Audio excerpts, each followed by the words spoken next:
Selamat pagi Bapak Ibu dan saudara-saudaraku. Apa kabar pagi ini? Harapan dan doa saya kita semua sudah bangun kembali untuk beraktivitas di hari ini dengan keyakinan percaya bahwa Allah kita dalam Yesus Kristus akan terus menyertai kita di sepanjang hari ini. Senang sekali saya menjumpai Bapak Ibu dan saudara sekalian melalui renungan pagi edisi 21 Desember 2022. Pagi ini bacaan kita dari Lukas pasal 1 ayat 51 sampai ayat yang ke-53. Masih dalam topik nyanyian pujian Maria. Ia memperlihatkan kuasanya dengan perbuatan tangannya dan mencerai-beraikan orang-orang yang congkak hatinya. Ia menurunkan orang-orang yang berkuasa dari tahtanya dan meninggikan orang-orang yang rendah. Ia melimpahkan segala yang baik kepada orang yang lapar dan menyuruh orang yang kaya pergi dengan tangan hampa. Revolusi moral. Saudara-saudaraku, melalui nyanyian pujian Maria, kita dapat melihat apa saja yang terjadi bagi seseorang yang mengalami kuasa Kristus yang lahir di Bethlehem itu.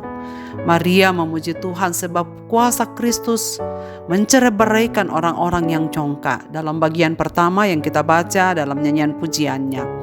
Hal ini berarti kedatangan Kristus dalam dunia ini mengadakan pembaharuan moral.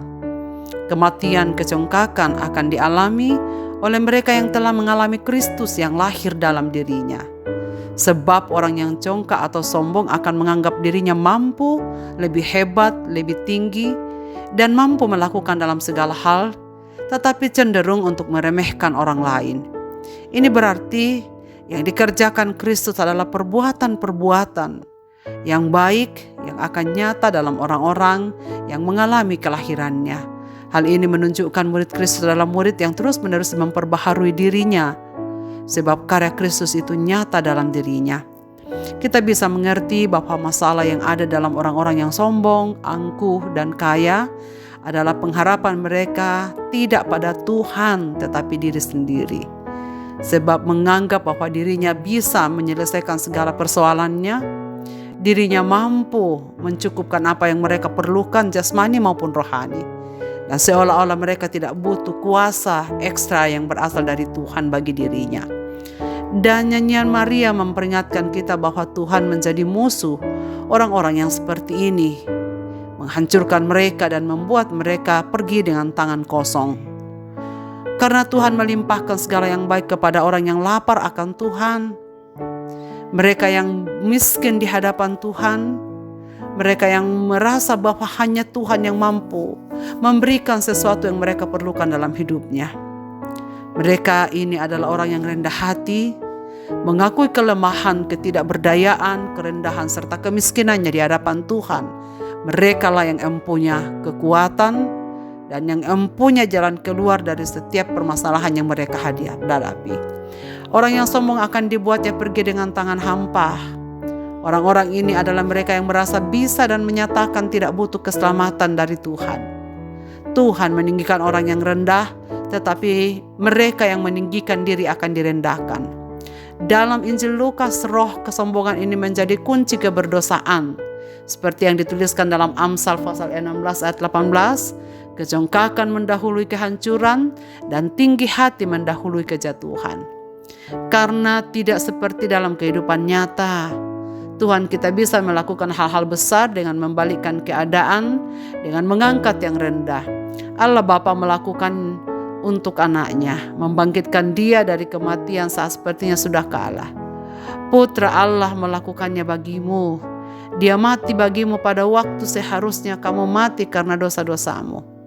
Roh Kudus terus bekerja bagi mereka, menepati janjinya kepada keturunan Abraham, selamanya yang menimbulkan sukacita besar. Saudara-saudaraku, bagaimanakah sikap kita menyambut hari Natal? Sikap yang tepat menyongsong Natal adalah mengoreksi diri apa yang perlu kita ubah. Ada kerendahan hati kita sudah miliki di hadapan Tuhan, supaya kita mengandalkan Tuhan sepenuhnya, supaya kita bersandar sepenuhnya kepadanya. Agar kita belajar mengakui bahwa tanpa Tuhan tidak ada sesuatu pun yang dapat kita kerjakan dengan baik. Apakah bukti bahwa kita sudah berjumpa dengan Kristus? Ada perubahan terjadi dalam hidup kita? Apa kita sudah mengalami kerendahan hati yang Tuhan kerjakan dalam hidup kita? Marilah kita berdoa. Bapa di sorga, Bapa, dalam nama Tuhan Yesus Kristus kami mengucap syukur untuk firman-Mu pada pagi ini. Kami bersyukur Tuhan boleh menegur kami, supaya kami jangan mengandalkan diri, mengandalkan segala hal yang ada pada kami, supaya kami jangan sombong, jangan angkuh. Tetapi Tuhan, berikanlah kami kekuatan untuk semakin rendah hati di hadapan-Mu, agar kami dengan tulus dapat bersandar, berharap, dan bergantung sepenuhnya kepadamu. Kiranya semakin tahun kami semakin berjalan seturut dengan yang Tuhan kehendaki. Agar sungguh-sungguh dalam kehidupan kami nyata, Engkau yang akan mengubahkan segenap kehidupan ini. Kami berdoa untuk hamba-hamba-Mu pendengar renungan pagi dimanapun mereka berada, dan apapun yang sedang mereka gumulkan sekarang ini. Biarlah damai Natal yang kami peringati tahun ini akan membuat kami semakin berdamai dengan diri kami sendiri, semakin berdamai dengan orang lain, dan semakin berdamai dengan Allah sendiri. Terima kasih Bapa, karena Engkau sanggup mengubahkan hidup kami. Dan sesungguhnya Engkaulah yang lebih tahu keadaan kami. Itu sebabnya kami berserah kepadamu pada pagi ini Tuhan, untuk melanjutkan aktivitas kami. Terima kasih Bapa. Di dalam nama Yesus Kristus kami berseru. Amin. Selamat beraktivitas Bapak, Ibu, dan saudara-saudaraku. Tuhan Yesus memberkati kita sekalian dengan firman ini. Amin.